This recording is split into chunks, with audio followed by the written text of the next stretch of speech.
Indo British advanced pain clinic నొప్పి మాయం surgery దూరం ఫర్ అపాయింట్మెంట్స్ 9155515563.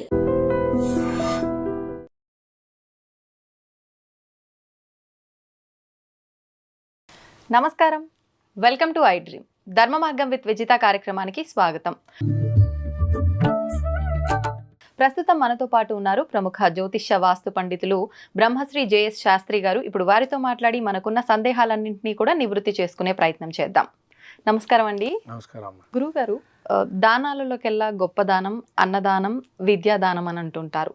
అంటే ముఖ్యంగా అన్నదానం విషయానికి వస్తే అన్నదానం అనేది చాలా గొప్పది. నలుగురికి ఆహారం లేని వాళ్ళకు ఆహారం పెడితే గనక మనకు మరి వచ్చే జన్మలలో ఆహారం అందుబాటులో ఉంటుంది అనే ఒక ఆలోచన ప్రతి ఒక్కరిలో ఉంటుంది.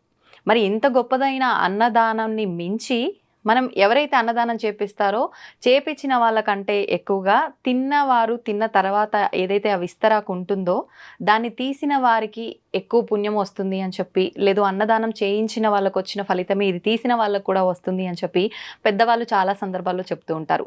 ఇదంతా నిజమేనా? నిజంగా ఎంతో ఖర్చు పెట్టి నలుగురికి అన్నం పెట్టాలి అన్న ఆలోచనతో వాళ్ళు చేసిన అంత గొప్ప పనికి ఈ తిన్న ఆకు తీయటం వల్ల అంత గొప్ప ఫలితం ఎలా వస్తుందంటారు? శ్రీ గురుభ్యో నమః. శ్రీ మహాగణాధిపతే నమః. శ్రీ మహాసరస్వత్యై నమః. హరి ఓం శ్రీమాత్రే నమః. మనకు షోడశ మహాదానాలు, దశదానాలు అని చెప్పి చెప్తున్నాం. అందులో అంతర్భాగంగా వచ్చేటువంటిదే ఈ అన్నదానము.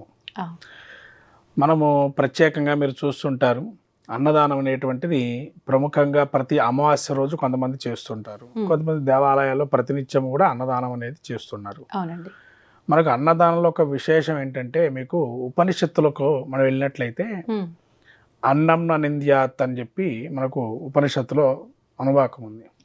ఆ ఉపనిషత్తులో వచ్చినప్పుడు ఎప్పుడు అన్నాన్ని నిందించకూడదు అని చెప్పి చెప్తున్న ఉపనిషత్తులు మనకి. అంటే దానిలో పరబ్రహ్మ స్వరూపాన్ని చూడాలి అని చెప్పి.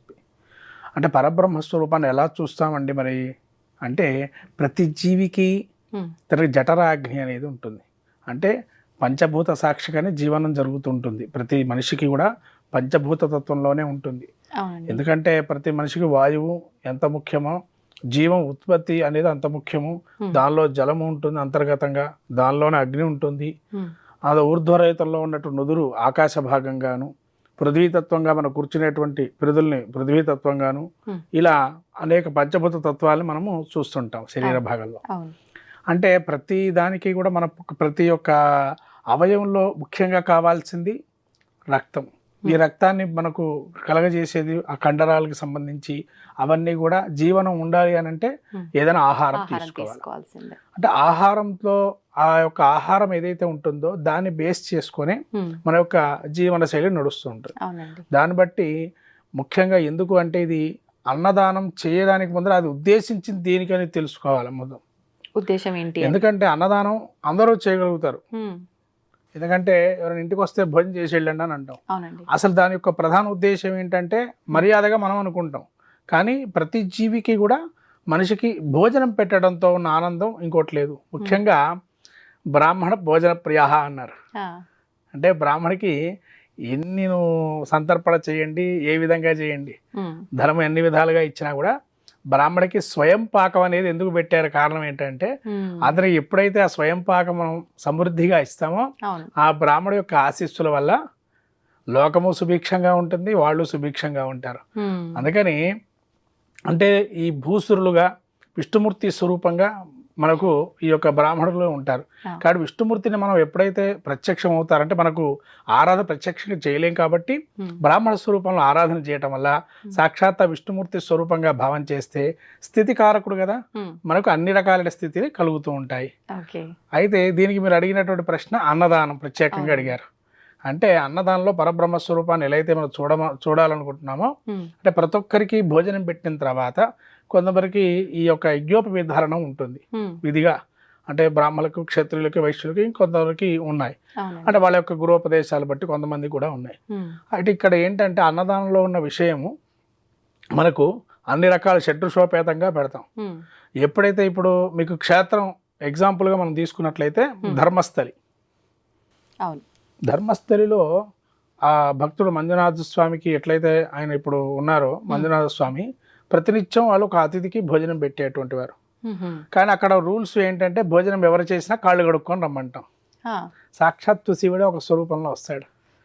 శివుడు ఒక భిక్షగాడి స్వరూపంలో వచ్చి అన్నం ఆకలిగా ఉంది స్వామి అతిథిగా మీరు రావాలి అని అంటే వస్తాను అంటారు, వెళ్తారు. ఇక మీరంతా కూడా చూసి ఉంటారు దాని విషయం ఎలా ఉంటుందని. స్నానం అన్నపానం అంటే అన్నదానంలో కూడా ఎలా ఉన్నారు అనే విషయం పక్కన పెట్టినట్టయితే నీకు ఎప్పుడైతే నువ్వు వాడికి భోజనం పెడదామని నీ యొక్క మనస్సంకల్పం ఉంటుంది చూడండి, ఆ సంకల్పం ఇంపార్టెంట్. మనస్సంకల్పం ఏదైతే ఉంటుందో మనస్సు శుద్ధిగా ఉంటే అన్నదానం కదా ఎన్ని దానాలు చేసినా బాగుంటాయి. ఫస్ట్ సంకల్పం అది ఉండదు వీరికి, మనస్సంకల్పం అది ఉండదు. నాకు అది కావాలి ఇది కావాలని సంకల్పం పెడతారు. కోరికతో ఉన్నటువంటి దానము ఎప్పటికీ పనికిరాదు. ఎప్పుడైతే లాభాపేక్షకుండా దానం ఇస్తాడో అది అపూర్వమైన ఫలితాన్ని ఇస్తుంది. ఓకే, అయితే ఇప్పుడు ఇది నేను ఒకటి అడుగుతాను, అది దానము అని చెప్పలేం కానీ మనతో ఉన్న వాళ్ళకి కానీ లేదంటే మన ఇంట్లో పనిచేసే వాళ్ళకి కానీ ఎవరికైనా బయట అడుక్కోవడానికి వచ్చిన వాళ్ళకి కానీ పెట్టేటప్పుడు మనం తినేటప్పుడు ఎంతైతే మంచిగా ఉండాలని ఆలోచిస్తామో వాళ్ళకు పెట్టేటప్పుడు మాత్రం ఆలోచన ఉండదండి. ఏది మనం తినద్దు అని పక్కన పెడతామో దాన్ని తీసుకెళ్ళి పెట్టే వాళ్ళే చాలా వరకు ఉంటారు. నిజంగా దీనివల్ల మళ్ళీ ఏదైనా మనం చేసిన దానికి మంచి అది అని చెప్పుకోలేము, ఫలితం మంచి ఫలితం ఎలాగూ రాదు, దోషం ఏమైనా వస్తుందంటారా అలా చేయడం వల్ల? అక్కడ కూడా మీకు మనకు సామెత ఉందమ్మా, అన్నమో రామచంద్ర అంటూ ఉంటారు. అంటే కనీసం వాడు తిని ఎన్నో వారాలు అవుతుంటుంది. మరి అలా పెట్టడం అనేది కూడా దోషమే, ఎందుకంటే పెట్టకూడదు. కానీ ఏంటంటే కనీసం వాడి క్షుద్బాధ అప్పటికప్పుడు మనం తీర్చిన వాళ్ళం అవుతామేమో అని అనుకునే కొంతమంది పెడుతూ ఉంటారు. ఇప్పుడు మిగిలినటువంటి అన్నాన్ని అంటే ఇప్పుడు మనం పరయలేము, ఎందుకంటే పరబ్రహ్మ స్వరూపం అంటున్నాం. ఆ అన్నాన్ని ఇంకెవరికైనా ఇస్తే వాడు కనీసం ఆ రోజన్నా వాడి బాధ తీరుతుంది కదా అని చెప్పి. అంటే మనస్సు, ఇక్కడ అందుకనే అన్నాను మనస్సంకల్పం ఉండాలి. మనస్సు ఉంటే నేను తీసుకెళ్ళి చెత్తపుట్లో పడేస్తాడు ఇంకోడైతే. పోయి ఏమి ఇస్తాంలే, పోయి చెత్తపుట్లో పడేస్తే మనకు అవకాశం లేదు, ఎవరు పోయి ఇస్తారు అని. అంటే ఇవ్వటానికి కూడా కష్టతరం పొందేవాళ్ళు కొంతమంది ఉన్నారు. తర్వాత అన్నదానం చేస్తే మనకు ఎటువంటి ఫలితం కలుగుతుంది అని అంటే అమావాస్య రోజు చేయటంతో పితృదేవతానుగ్రహం కలుగుతుందని కొంతమంది ఈ యొక్క అన్నదానాన్ని ఏర్పాటు చేస్తుంటారు. ఇంకొందరు ఏం చేస్తారంటే ఈ అన్నదానాన్ని వారాల్లో పెట్టుకుంటారు.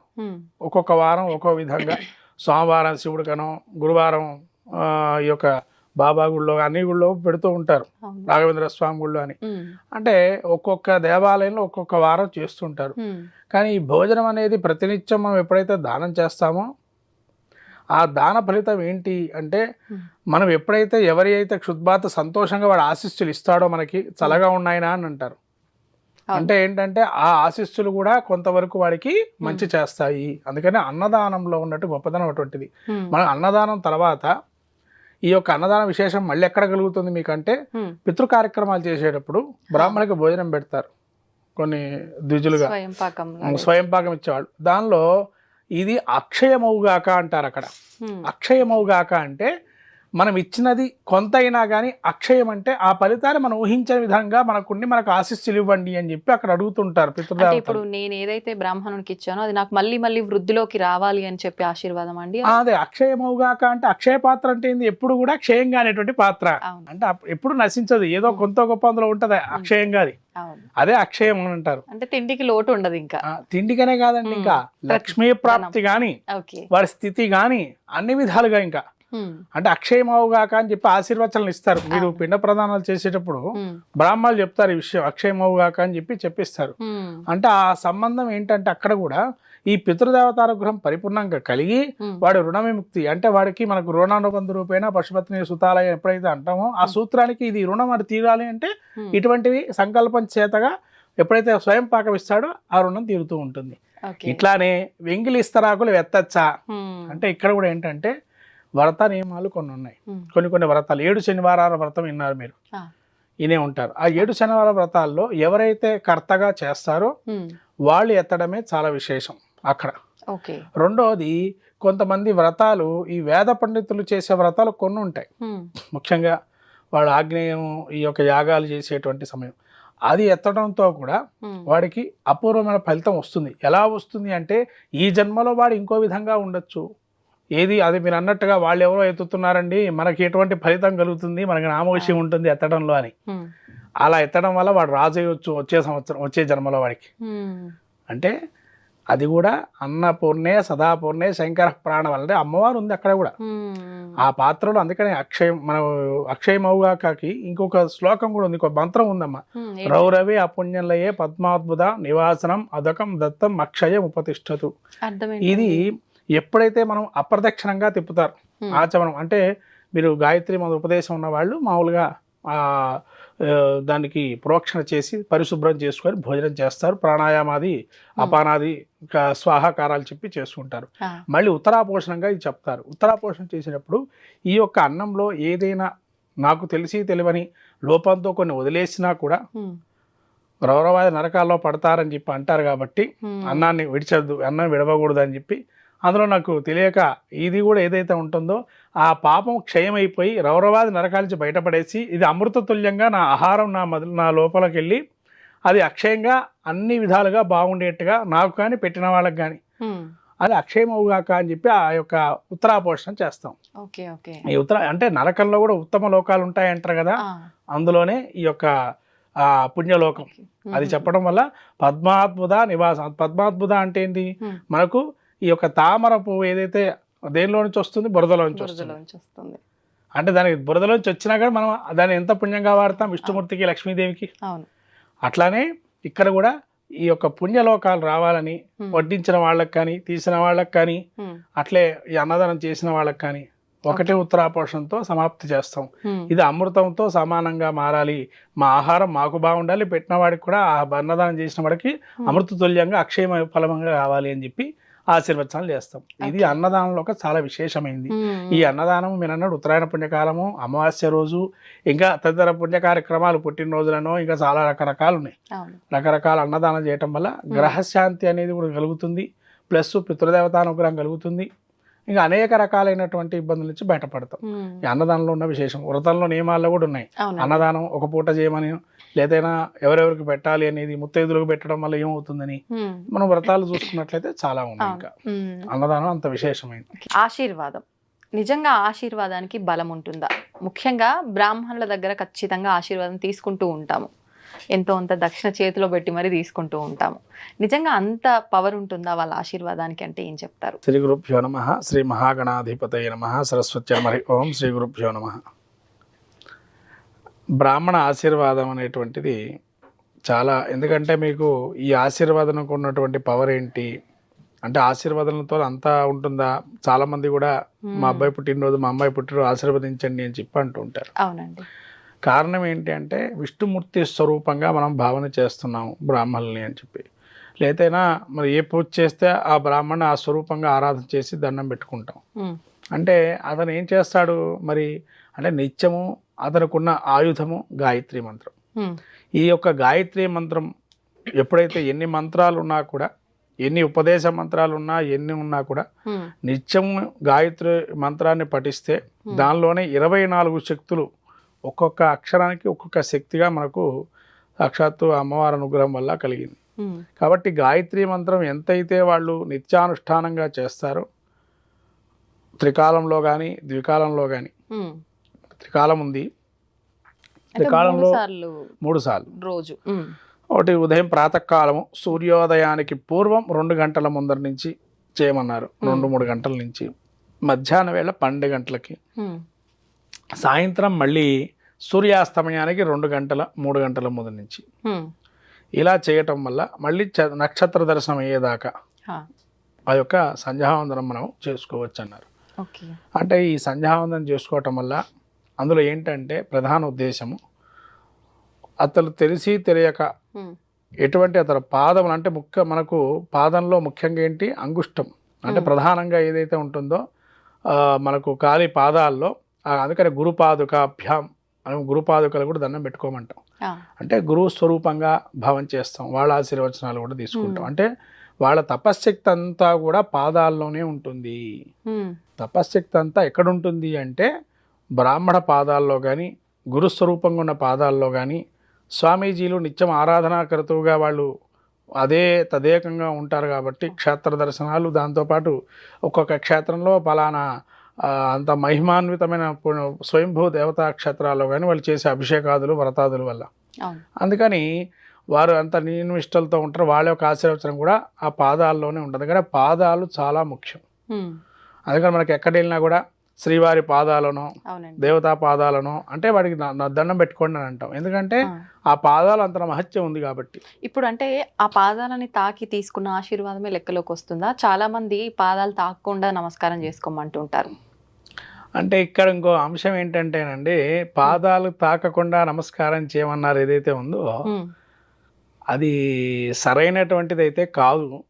ఎందుకంటే పాదస్పర్శ లేని భూస్పర్శనే అది. అంటే భూమి దండం పెట్టినట్టే, భూమాత ఆశీర్వాదమే ఉంటుంది. కానీ పాదస్పర్శ చేస్తే కదా. అవును, ఆయన నుంచి మనకు. ఇప్పుడు మీరు కృష్ణుడు నిలబడిన తీరు చూశారు.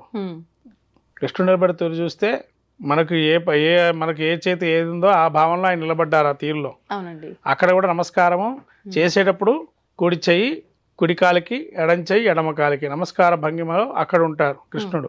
ఇక్కడ మనం ఏం చేస్తామంటే గురువుగారి పాదాలు మామూలుగా మనం ఇక్కడ నిలబడతాం కాబట్టి ఆ నిలబడినప్పుడు మన కుడి చెయ్యి వారి యొక్క కుడి పాదాన్ని తగలాలి, మన ఎడం చెయ్యి వాళ్ళ యొక్క ఎడమ పాదాన్ని తగలాలి.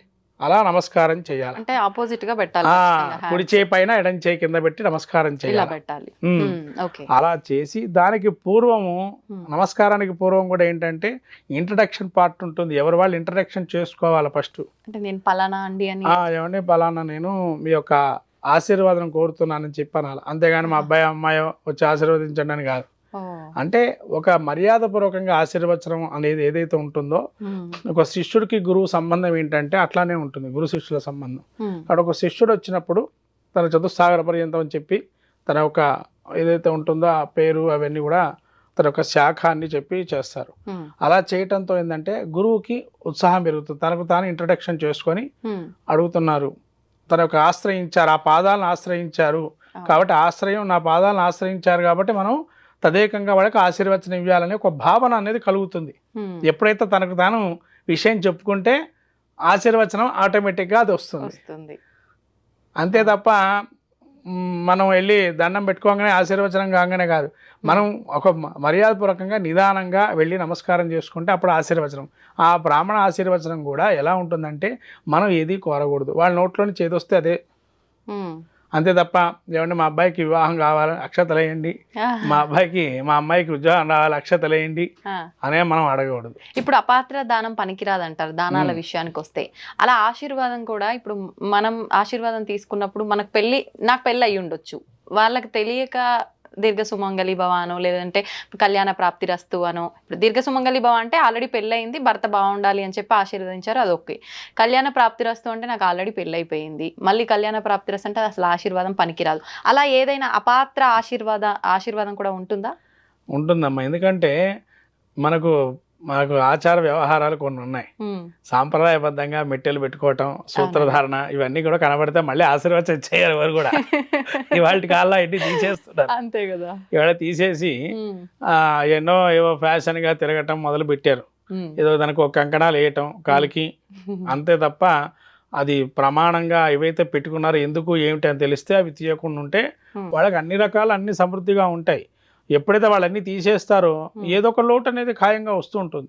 ఇప్పుడు ఆయన కళ్యాణ ప్రాప్తి రస్తా అన్నారు అంటారు, మీరు అన్నారు ఏమంటే కళ్యాణ ప్రాప్తి రస్తా అన్నారు. ఒకవేళ అట్లా అడిగితే అపాత్రం అంటే అది కళ్యాణంలో నానా రకాలు కూడా ఉన్నాయి. అందులో కూడా ఏంటండి కళ్యాణం అంటే లోక కళ్యాణార్థం ఒకటి. అంటే అక్కడ ఆయన ఆశీర్వచనం ఏంటంటే అన్నీ మంగళమవుగాక అని కూడా దానికి అర్థం తీసుకోవచ్చు. అంతే తప్ప కళ్యాణం అంటే కళ్యాణం వస్తానంగానే ఇంకెంబటే కళ్యాణం ఏది అనుకోవద్దు. ఇంటి గృహప్రవేశము కావచ్చు. అంటే ఏదో ఒక శుభం జరగాలి. సంస్కృతంలో అర్థం ఏంటంటే కళ్యాణమవుగాక అంటే మీరు అన్నట్టు కళ్యాణమే కాదు, ఈ రకాలు కూడా అర్థాలు వస్తాయి. మళ్ళీ తెలుగులో కానీ సంస్కృతిలో కానీ నానా రకాల అర్థాలు ఉంటాయి ఒక పదానికే. కాబట్టి కళ్యాణం వస్తు అనే దానికి ఇదొకటి కూడా ప్రమాణం. కాబట్టి అపాత్రగా అది అన్నా కూడా దాన్ని మనం అర్థం తీసుకోమనం, అర్థం కూడా మనం మార్చుకోవచ్చు. ఎందుకంటే అది మన మనస్సులో ఉంటుంది కాబట్టి మనం ఏదైతే కూడా మనస్సులో ఉంటుంది. అది కళ్యాణం అవుగాక అన్నా కూడా మన మనస్సులో కూడా మనం చెప్పుకుంటూ ఉంటాం, ఆయన ఆశీర్వాదం ఇస్తూ ఉంటాడు, ఆటోమేటిక్ గా అది పూర్తవుతుంది. ఓకే. అయితే ఇప్పుడు బ్రాహ్మణుని విష్ణుమూర్తి స్వరూపంగా భావిస్తాం కాబట్టి ఆయన నిత్యం మంత్రాలు వేదాలు చదువుతుంటారు, సంధ్యావందనం చేస్తుంటారు కాబట్టి ఆయన మాటకి ఆశీర్వాదానికి అంత పవర్ ఉంది. మరి ఇప్పుడు ఓన్లీ ఒక బ్రాహ్మణుల దగ్గరే కాదు కదండి, మనకన్నా పెద్దవాళ్ళు ఎవరైనా ఉన్నా కూడా ఖచ్చితంగా వాళ్ళ దగ్గర ఆశీర్వాదం తీసుకోవాలని చెప్పి చూస్తూ ఉంటాము. అంటే సామాన్య మానవులు వాళ్ళు, మనం ఎలాగో వాళ్ళు అలాగే భావిస్తాం. వాళ్ళ ఆశీర్వాదానికి కూడా అంతే బలం ఉంటుందా? ఆశీర్వాదంతో పాటు మాట కూడా, చాలా మంది ఏదైనా మాట అన్నారు అని అంటే అది మంచిగా అంటే మంచిగా జరిగింది అని చెప్పి, లేదంటే చెడుగా అంటే చెడుగా జరిగింది అని చెప్పి అంటారు. నిజంగా అంత పవర్ ఉంటుందంటారా? అంటే ఇక్కడ కూడా అండి వాళ్ళ యొక్క ఇప్పుడు ఆ ఆశీర్వాదం తీసుకోండి అని ఎప్పుడైతే మనం అంటామో, వాళ్ళు నిపుణులుగా ఒక శాస్త్రంలో కానీ నిపుణత్వం ఉంటుంది కాబట్టి, శాస్త్ర పరిజ్ఞానం ఉంది కాబట్టి ఆ శాస్త్రం చదువుకున్న వాళ్ళు శాస్త్రి గారిని పిలుస్తారు మామూలుగా. లేకపోతే మీరు అన్నట్టుగా విద్యావంతులు కాబట్టి పెద్దవాళ్ళకి మనం నమస్కారం చేసినా తప్పు లేదని చెప్పి నమస్కారం చేస్తాం. మళ్ళీ ఆశీర్వచనాలు అనే దానికి వస్తే వాళ్ళు కూడా తపశ్శక్తి చేస్తేనే, ఎంతో తపశ్శక్తి చేసుకుంటేనే, ఎంతో జపమో వ్రతమో పూజనో స్తోత్ర పాలన చేస్తే తప్ప విద్యాభ్యాసం కుదరదు. లేదా వాళ్ళ యోగం ఉండొచ్చు, వాళ్ళ యొక్క గ్రహ పీఠికలో యోగం కూడా ఉండొచ్చు. అట్లా వాళ్ళని మనము ప్రముఖులుగా చెప్పుకుంటూ ఉంటాం. విద్యావేత్తలుగాను లేదా పారిశ్రామికవేత్తలు కానీ విద్యావంతులకే ప్రాధాన్యం ఎక్కువ ఇచ్చుకోవాలి. ఎందుకంటే వాళ్ళ చదువులో ఉన్నతిని పొందారు కాబట్టి వాళ్ళ ఆశీర్వచనం చాలా ముఖ్యం పిల్లలకి. ఎందుకంటే విద్యావంతుల యొక్క ఆశీర్వచనం తీసుకుంటే వాళ్ళు కూడా అదే అడుగుజాడల్లో విద్యావంతులు అవుతారని చెప్పి, అప్పుడు విద్యావంతుల యొక్క ఆశీర్వచనం చాలా గొప్పది. మేధావులు, విద్యావంతులు అటువంటి వాళ్ళ ఆశీర్వచనం తీసుకోవటం మంచిది. ఒక శాస్త్రం సక్సెస్ అయి ఉన్నారు అని అంటే వాళ్ళు ఎన్నో ఒడిదొడుకులు చూసి ఎంతో జ్ఞానాన్ని పొందే వస్తారు కాబట్టి వాళ్ళ ఆశీర్వాదం తీసుకోవడం వల్ల తప్పు లేదు. మీరు అన్న పదంలోనే జ్ఞానవంతులు అయ్యారన్నారు కదా, మరి జ్ఞానం వస్తే కదా వాళ్ళంతా నిపుణత్వం వచ్చేది. అంతే. కాబట్టి జ్ఞానం ఉంది కాబట్టి వాళ్ళు ఆ రకంగా పైకి వచ్చారు, ఒక ఐకాన్ గా తయారయ్యారు వాళ్ళు. అవును.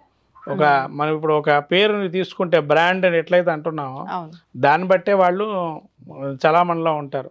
అందుకని ఆటోమేటిక్గా వాళ్ళకి ఎప్పుడైతే ఒక స్టేటస్ అనేది ఉంటుందో వాళ్ళ ఆశీర్వచనం కూడా ఇంత గొప్పదిగా ఉంటుంది. మరి మాట విషయానికంటే ఇప్పుడు ఆశీర్వచనమే గొప్పది. అక్కడ మాట అంటే 10 మాటలు అంటాం, ప్రతిదీ జరగాలని లేదు. వాడు తపశ్శక్తి ఉండాలి, అక్కడ మాటలో కూడా తపశ్శక్తి ఉండాలి. అంటే వాడు ఎంతో తపస్సు చేస్తే గనక ఆ శక్తి అనేది వాళ్ళలో ఉంటుంది కాబట్టి ఆ మాటకు కూడా పవర్ అని అంటాం. కొంతమందికి నాలుగు మీద పుట్టుమచ్చ ఉంటే కూడా ఆ మాట అనేస్తే వచ్చేస్తుందని, కానీ నాలుగు మీద పుట్టుమచ్చ అసలు మంచిది కాదని చెప్పి శాస్త్రం చెప్తుంది. వంశక్షయం అవుతుంది అని అన్నారు. కానీ వాళ్ళకి అదృష్టంగా భావం చేస్తారు కొంతమంది. నాలుగు మీద పుట్టుమచ్చ ఉంటే వంశక్షయం అవుతుందని చెప్పి మనకు పురాణాల్లో ఉన్నాయి. ఈ ఆశీర్వచనం అనేది ఏదైతే ఉందో, పెద్దల ఆశీర్వచనం, మేధావులు అటువంటి విద్యావంతుల ఆశీర్వచనం, బ్రాహ్మణ ఆశీర్వచనాలు ఉండబట్టి ముఖ్యంగా విద్యలో ఉన్నతి పొందాలని మనం ఆశీర్వచనం తీసుకోమంటాం. ఎందుకంటే మిగతా అవన్నీ కూడా అనుభవపూర్వకంగా వచ్చేవే. వివాహము మనం తెలుసుకోవాలంటే వాడికి ఆ జ్ఞానం రావాలి. ఫస్ట్ చదువు ఉంటేనే జ్ఞానం వస్తుంది. అప్పుడు వాడి పెళ్లి చేసుకోవాలని వాడు జ్ఞానం పొందుతాడు.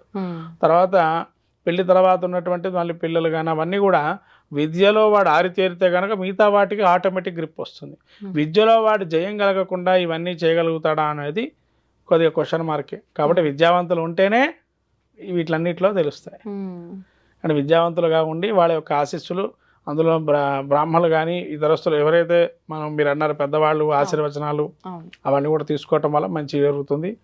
వాళ్ళు కూడా అంతే విద్య అభ్యసిస్తారు అంత విధంగా. మంచి విషయాలు తెలియజేశారండి, ధన్యవాదాలు.